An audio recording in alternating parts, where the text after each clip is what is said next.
with you. A reading from the Holy Gospel according to Matthew. At that time, as Jesus was going up to Jerusalem, he took the 12 disciples aside, and on the way he said to them, "Behold, we are going up to Jerusalem, and the Son of Man will be delivered to the chief priests and the scribes, and they will condemn him to death, and deliver him to the Gentiles, to be mocked and scourged and crucified, and he will be raised on the third day." Then the mother of the sons of Zebedee came up to him with her sons, and kneeling before him, she asked him for something, and he said to her, "What do you want?" And she said, "Command that these 2 sons of mine may sit, one at your right hand and one at your left in your kingdom." But he answered, "You do not know what you are asking. Are you able to drink the chalice that I am to drink?" They said to him, "We are able." He said to them, "You will drink my chalice, but to sit at my right hand and at my left is not mine to grant, for it is for those for whom it has been prepared by my Father." Then when the 10 heard it, they were indignant at the 2 brothers. But Jesus called them to him and said, "You know the rulers of the Gentiles lord it over them, and their great men exercise authority over them. It shall not be so among you. But whoever would be great among you must be your servant, and whoever would be first among you must be your slave. Even as the Son of Man came not to be served, but to serve, and to give his life as a ransom for many."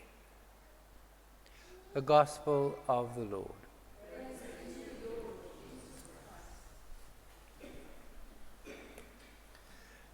I wonder if we've really given Jesus a fair chance. Here we have this reading of a mother doing what all mothers do. They want to make sure that their children are given the best opportunities in life. And she is single-focused, like every single mother here. What can I do to make sure that my children are safe, protected, and they receive their due reward? And I think we learn that from our mothers, and we continue to do that for ourselves when we get older, and then when we have our own children, we learn to do it for others. I think parents have far more unconditional love than any other group of people because of their desire to do the best for their children. And here is this mother coming to Jesus in all honesty with the focus of a true mother, however she was causing chaos.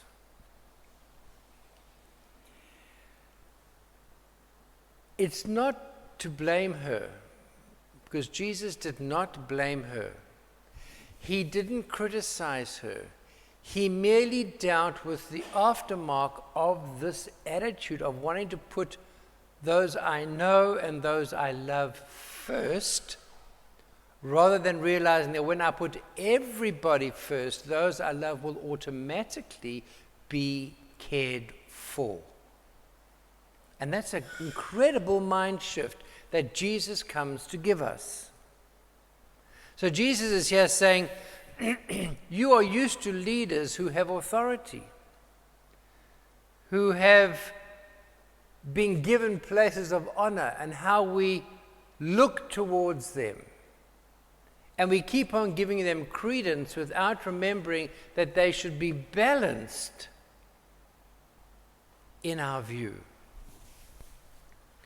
We still worry about how many degrees a person has, what kind of car they drive, where they live. Even amongst the priests, to be honest, when they said when they heard I was coming to Belito, they said, "Oh, that's where all the rich people are. You're going to be so happy." Well, I am happy, but I hope it's not because you are rich. Seriously. So if I've come here because I want to be with rich people, then I've come for the wrong reason. If I've come because God says, I will send you wherever and you must serve and be truly happy there, that's the right motivation.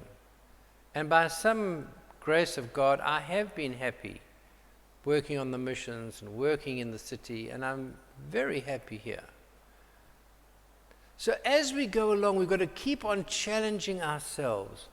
What is my motivation for putting my family and friends before others? I think John F. Kennedy said that if we cannot solve the problems of the masses of the poor, we will never save the rich, the few rich. And COVID is teaching us this, isn't it?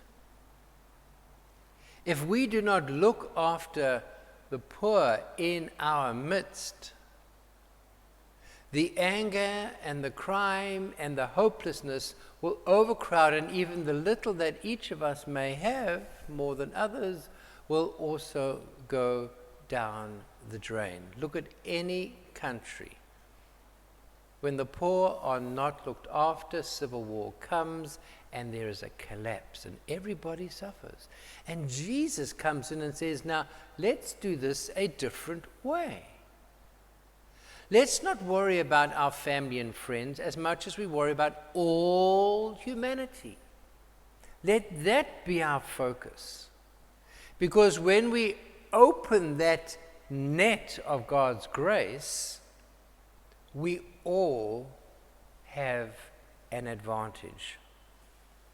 Just look at the incredible example of our hope for the vaccine.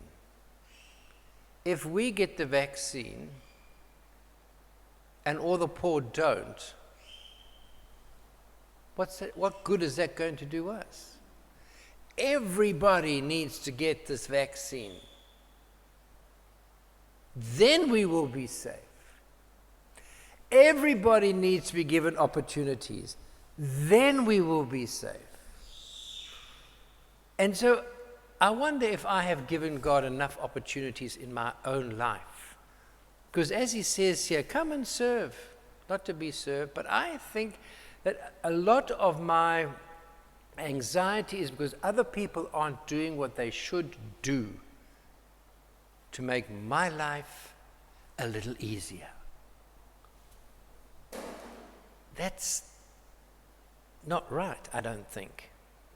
But, you know, I read this little verse, and that consoled me in my dilemma. Oh, I found a new use for a mask. They make very good bookmarks. And if somebody comes to you while you're reading, you can just slip it out and put it on. So if you have a mask, keep it in your book. But here was, well, there's two things. Before the Christian goes to church, let him visit the hospital. Before he reads the Bible, Catholics will love this, let the Christian help the beggar. And this lovely prayer, Lord, help us realize that we can transform our liabilities into spectacular capabilities.